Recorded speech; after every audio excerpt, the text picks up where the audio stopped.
नमस्कार मित्रों, आज हम बात करने जा रहे हैं पटवार भर्ती परीक्षा के सिलेबस के बारे में। तो मित्रों, आप इस चैनल को लाइक करें, शेयर करें और सब्सक्राइब करें। मित्रों, आप अगर अपने मन में तैयारी करने की ठान रखे हो तो अपने आप में तैयारी करने में जुट जाए। जो है अपने आप को पहचाने आप और फिर उसके बाद में अपने आप की तैयारी में जुट रहे। क्योंकि मित्रों, अगर आपके इस समय में आपने देख लिया होगा कि ऐसे समय में हमें सरकारी नौकरी की बहुत जरूरी आवश्यकता है, बहुत ही आवश्यकता है सरकारी नौकरी होना। और मित्रों, आप देख लीजिए वर्तमान समय के जो परीक्षा प्रणाली है उसको देख लीजिए और परीक्षा प्रणाली को देखकर पिछले जो प्रश्न पत्र है उन प्रश्न पत्रों को देखिए और वहां से चलिए मैं आपको बहुत बताना चाहूंगा। आप अपने आप में अगर आप कुछ करके दिखाना चाहते हैं, अपने माता पिता के जो है मेहनत का अगर आप फल जो है माता पिता को देना चाहते हैं तो मित्रों बहुत अच्छे से अपनी तैयारी में जुड़ जाइए और तैयारी करने का बहुत अच्छा आपको समय मिल चुका है। तो देखिए मेरे साथ पटवार भर्ती परीक्षा के बारे में आज हम चर्चा कर रहे हैं। तो देखिए मित्रों, पटवार भर्ती परीक्षा जो हमारी है और पटवार भर्ती परीक्षा में पहले जो 2 प्रश्न पत्र होते थे उन 2 प्रश्न पत्रों से आपको निजात मिल गया है। और इस पटवार भर्ती परीक्षा में मित्रों सिर्फ एक ही प्रश्न पत्र आपके सामने आएगा, एक ही परीक्षा जो होगी। पहले प्री और मेन 2 पेपर होते थे पटवार के और वहां पर मित्रों इस प्रकार। और पिछले अगर और पटवारी भर्ती परीक्षाओं की बात करें तो मित्रों वहां पर एक पेपर होता था, वहां पर 50 क्वेश्चन हिंदी, 50 क्वेश्चन जीके और 50 क्वेश्चन मैथ के आते थे। इस प्रकार से क्वेश्चन आया करते थे। लेकिन अब वर्तमान समय में बहुत ही शानदार सिलेबस पटवार भर्ती परीक्षा का रखा गया है। मित्रों, आप इस भर्ती परीक्षा के सिलेबस को देखिए और बहुत ही अच्छा सिलेबस है। आप जुट जाएं अपनी तैयारी में और देखिए सिलेबस के बारे में हम नजर डालते हैं। देखिए क्या सिलेबस है। सबसे पहले मित्रों हम बात करते हैं विषय क्या क्या है और प्रतिशत भार कितना है, प्रश्न कितने आएंगे और कितने अंकों का होगा, इस प्रकार से हम बात करेंगे।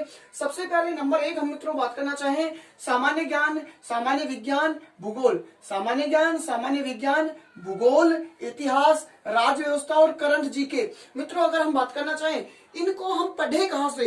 स्टूडेंट के सामने सबसे बड़ी समस्या यही होती है कि इन चीजों को हम कहां से पढ़े।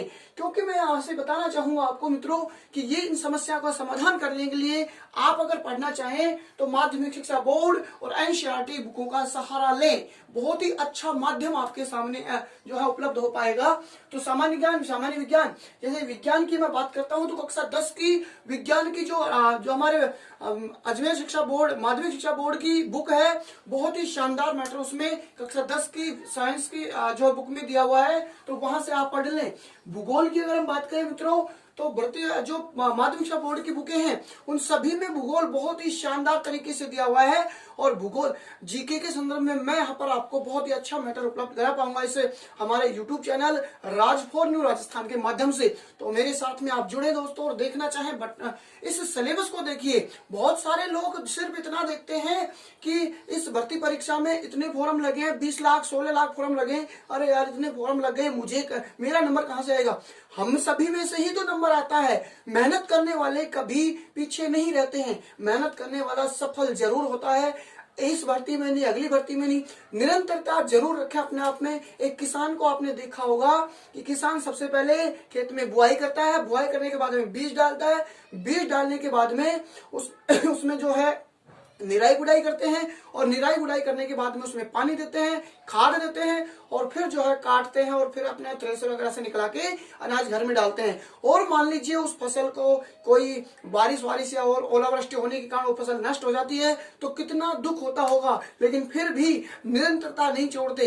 ये थोड़ी होता है कि हमारे देश के किसान फिर से उसको हम सब जो है दोबारा जो है कृषि नहीं करेंगे, नहीं, फिर अगले साल कृषि करते हैं। तो आप दोस्तों सफल जरूर होंगे। अपनी मेहनत का बहुत ही ज्यादा आपको फायदा मिलेगा। मेहनत अच्छी कीजिए और सफलता पाइए। आज के वर्तमान प्रतियोगी परीक्षाओं में सिर्फ सफलता उसी को मिलेगी जो मेहनत करेगा।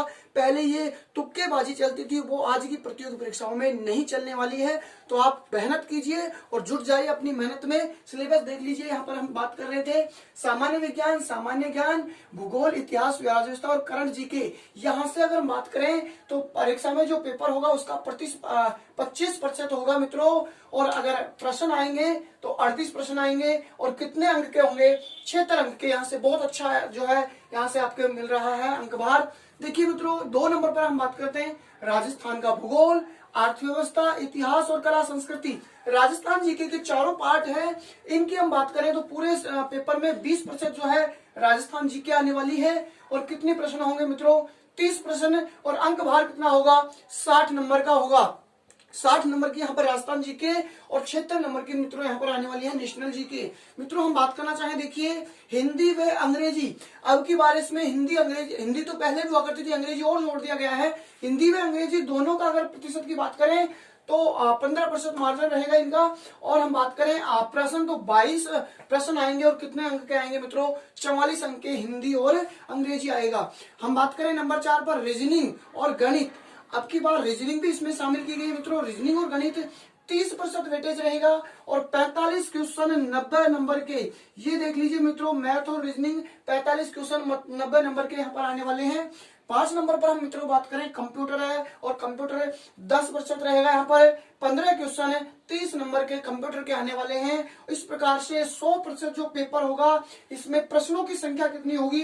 150। और अंक कितना होगा? 300 अंकों का होगा। पहले भी 150 अंक का ही आता था, लेकिन सिलेबस में यहाँ पर बहुत बदलाव किया गया है और बहुत ही अच्छा सिलेबस यहाँ पर।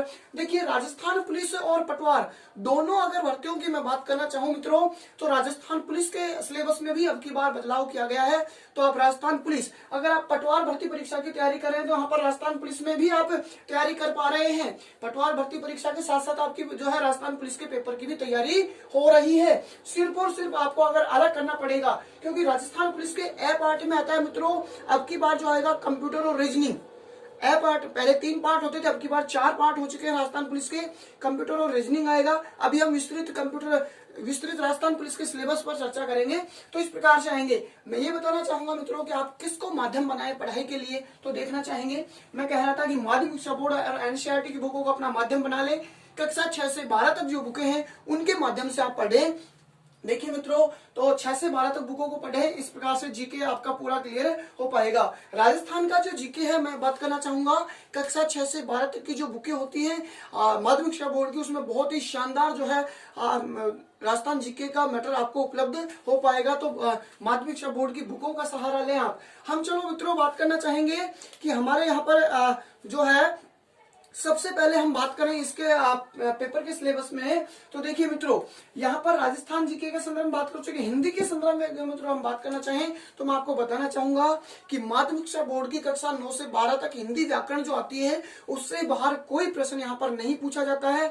तो 9 से 12 की जो हिंदी व्याकरण आती है माध्यमिक शिक्षा बोर्ड, उस बुक को आप पढ़ लें बहुत अच्छे से। छोटी सी बुक है, बहुत सारी की सारी हिंदी व्याकरण वहां से आप कर पाएंगे। हिंदी और अंग्रेजी भी इसी प्रकार से पढ़े। रीजनिंग और गणित आप पढ़ते ही आए हैं, बहुत भर्ती परीक्षाओं में रीजनिंग गणित पढ़ रहे हो आप, तो वहां से आप सहारा लें, बहुत अच्छी और पढ़ लें। और कंप्यूटर पहली बार इसमें शामिल किया गया है, इसलिए मैं ये कहना चाहूंगा कि बहुत ज्यादा लेवल नहीं आने वाला है, थोड़ा लेवल कम ही रहेगा। लेकिन मैं एक सलाह देना चाहूंगा मित्रों कि आप पुस्तक एक ही लें, एक पुस्तक को 10 बार पढ़ें, ना कि 10 पुस्तकों को 10 बार पढ़ें।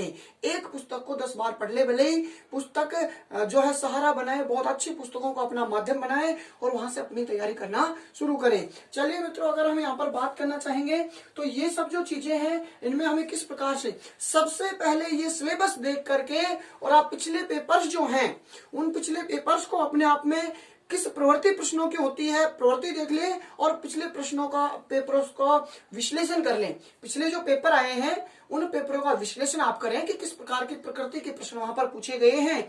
और मित्रों मैं यहाँ पर बात करना चाहूँ तो माध्यमिक शिक्षा बोर्ड की बुकों को ही अपना सहारा बनाएं। और इसके बाद में अगर और हम बात करें मित्रों तो आप निरंतरता जरूर रखें। ये नहीं 4 दिन पढ़ लिया 6 दिन नहीं पढ़ा। हाँ, पढ़ाई में निरंतरता बहुत ही जरूरी है, लगातार निरंतरता होनी चाहिए आपके सामने, तब जाकर मित्रों आप जो है पढ़ पाएंगे सही ढंग से। और भूगोल विषय की मैं बात करना चाहूंगा तो भूगोल में आप मानचित्रों का अधिक से अधिक प्रयोग करें ताकि आपको भूगोल विषय बहुत ही शानदार समझ में आ सकेगी। और अपने आप में आत्मविश्वास रखें कि मैं इस भर्ती परीक्षा में सफल होऊंगा, जरूर सफल होंगे। रणनीति के तहत अगर आप तैयारी करेंगे, रणनीति अपनी अपना लीजिए कि एक टॉपिक पढ़ लिया, टॉपिक पढ़ने के बाद में उसके ऑब्जेक्टिव क्वेश्चन निकाले, ऑब्जेक्टिव क्वेश्चन निकालने के बाद में उसके बहुत से प्रश्न जो पिछली भर्ती परीक्षाओं में आए हुए हैं वो निकाल लें। एक रणनीति अपने आप में सेट कर लें, भर्ती परीक्षाओं में आप सफल होंगे, जरूर सफल होंगे।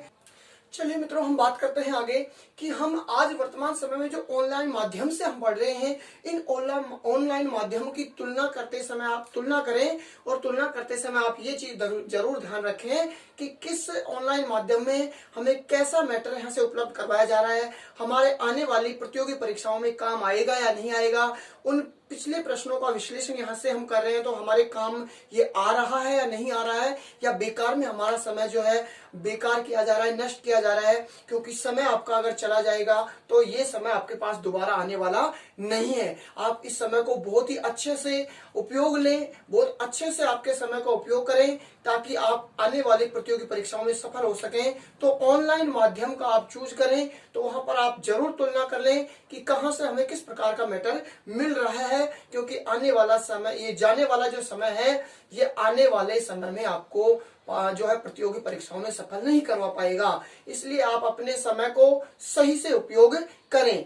मित्रों, मैं यहाँ पर बात करना चाहूंगा कि जो भूगोल विषय है, और भूगोल विषय में हमें किस प्रकार के कैसे भूगोल को पढ़ें, किस प्रकार के प्रश्न भूगोल में आते हैं, तो मैं यहाँ पर बात करना चाहूंगा। आज वर्तमान प्रतियोगी परीक्षाएं जो हो रही हैं, उन प्रतियोगी परीक्षाओं में मित्रों भूगोल विषय में भौगोलिकता के आधार पर सबसे ज्यादा प्रश्न पूछे जाते हैं। मैं बात करना चाहूंगा, जैसे मैंने पिछली वीडियोज में आपको बताया है, भौगोलिकता के आधार पर प्रश्न कैसे पूछे जाते हैं। जैसे राजस्थान के संदर्भ में मैं बात कर रहा था कि राजस्थान के जो जिले हैं 33, इन जिलों की स्थिति के आधार पर प्रश्न पूछ लिए जाते हैं। जैसे सूर्य की किरणों की स्थिति, कि इनमें से कौन सा जिला है जिसमें सूर्य की किरणें तिरछी पड़ेंगी या सीधी पड़ेंगी, तो वो जिलों की स्थिति होना चाहिए आपको पता कि कौन सा जिला कहां पर है। और बहुत प्रश्न स्थिति के आधार पर, जैसे IGNP इंदिरा गांधी नहर परियोजना का ग्राम सेवक 2015 के परीक्षा में बहुत ही महत्वपूर्ण प्रश्न आया था। बहुत कम विद्यार्थी उस प्रश्न को कर पाए थे।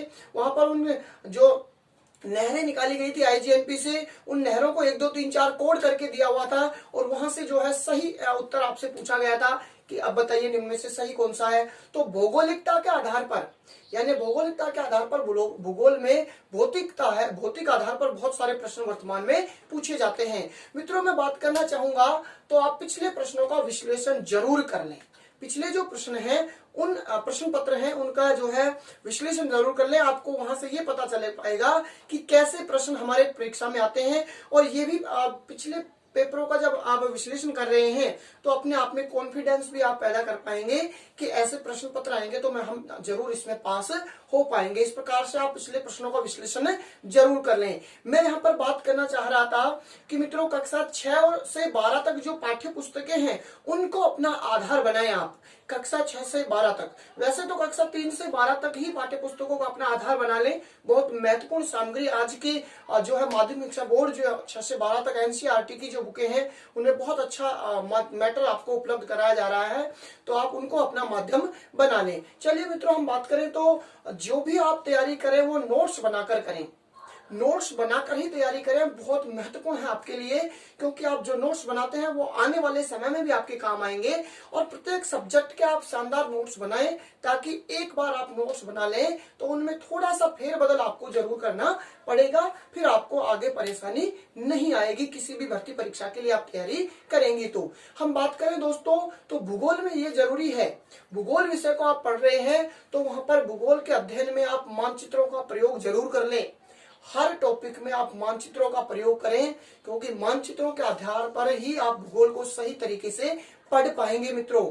चलिए मित्रों, और अगर हम बात करें तो आगे आप आने वाली प्रतियोगी परीक्षाओं के लिए अपने आत्मविश्वास को नहीं खोएं, अपना आत्मविश्वास बनाए रखें और आत्मविश्वास के साथ में अपनी प्रतियोगी परीक्षाओं की तैयारी करें। आप आराम से मेहनत करेंगे तो परीक्षाओं को पास कर पाएंगे मित्रों। तो आप आत्मविश्वास अपना बनाए रखें, आप अपनी पढ़ाई में निरंतरता रखें मित्रों। हम बात करें निरंतरता बहुत जरूरी है मित्रों।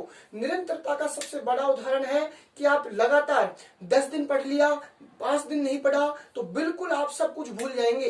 लेकिन आपकी पढ़ाई में अगर निरंतर, भले आप कम पढ़ लीजिए लेकिन पढ़ाई में आपके निरंतरता होनी चाहिए। देखिए, सफलता के सूत्र अगर हम आप बात करते हैं तो उनका आप अनुसरण कीजिए, सफलता जरूर अपने पास आएगी और हम सफलता को जो है सफलता को पा सकेंगे। देखिए मित्रों, हम बात करेंगे सबसे पहले, कोई भी कार्य जब हम करते हैं तो उस कार्य में प्रेम और लगाव होना चाहिए। आप अगर पढ़ रहे हैं तो जरूरी नहीं है 10 घंटे पढ़ें, भले आप 2 घंटे 4 घंटे ही पढ़ ले, लेकिन वो जो पढ़ रहे हैं उसको प्रेम और लगाव से पढ़े। लगाव होना चाहिए, हमारी आत्मा से लगाव होना चाहिए कि वास्तव में मुझे ये टॉपिक पढ़ रहा है और मुझे मजा आ रहा है पढ़ने में। अगर आपको ऐसा महसूस होने लगा कि पढ़ने में मजा आ रहा है, तो वो सारी चीजें अपने आप याद हो जाएंगी। और एक आप वैसे ही पढ़ रहे हो कि यार पढ़ना है, मुझे तो पढ़ना है बस जबरदस्ती, या तो कोई घर वाले कह रहे हैं कि पढ़ना है, तो मित्रों आप सही तरीके से अध्ययन नहीं कर पाएंगे। जब आपको पढ़ने में मजा आ रहा है तो वास्तव में आप सही तरीके से अध्ययन कर पा रहे हैं। मित्रों हम बात करें निरंतरता, मैंने अभी कहा था कि निरंतरता आपकी पढ़ाई में जरूर होनी चाहिए। सबसे बड़ा उदाहरण मैं निरंतरता का ले सकता हूं, हमारे देश के जो किसान हैं। हमारे देश के किसान देखिए, सबसे पहले खेतों की बुआई करते हैं, बुआई करने के बाद में उसमें बीज डालते हैं, बीज डालने के बाद में उसकी निराई गुड़ाई करते हैं, फिर उसमें खाद देते हैं, फिर उसमें पानी देते हैं, और इस प्रकार से फसल जब बड़ी हो जाती है तो फसल को काटते हैं, और मान लीजिए काटने के बाद में थ्रेसर वगैरह से निकलवा के घर में डालते हैं। और मान लीजिए काटने से पहले अगर जो है ये प्रकोप आ जाते हैं, जो बारिश वगैरह बहुत, और किसान की फसल जो बर्बाद हो जाती है, तो किसान बहुत ही दुखी तो होता है, लेकिन ये नहीं है कि अगली साल खेत में फसल ही नहीं बोएगा। किसान निरंतर प्रयास करते रहते हैं। इसी प्रकार हमें भी हमारे देश के किसानों से ये सीख लेना चाहिए कि निरंतर प्रयास करने वाले को सफलता जरूर मिलती है। तो आप निरंतर प्रयास करते रहें, सफलता जरूर मिलेगी। हम बात करें मित्रों, किसी भी कार्य को करने पर हमें वहां पर त्याग और समर्पण जरूर करना चाहिए। किसी भी कार्य के लिए हम त्याग और समर्पण कर रहे हैं, हर चीज का त्याग करना चाहिए आपको। एक ही धारणा अपने मन में रखनी चाहिए कि सिर्फ और सिर्फ मुझे पढ़ना है, और पढ़ के मेरे उद्देश्य की पूर्ति हमें करनी है। हमारा जो उद्देश्य है कि हम उद्देश्य हमारे जीवन को सफल बनाने का उद्देश्य है, इसको हमें त्याग और समर्पण। त्याग के लिए सबसे बड़ा उदाहरण देखिए, अभी जो शराब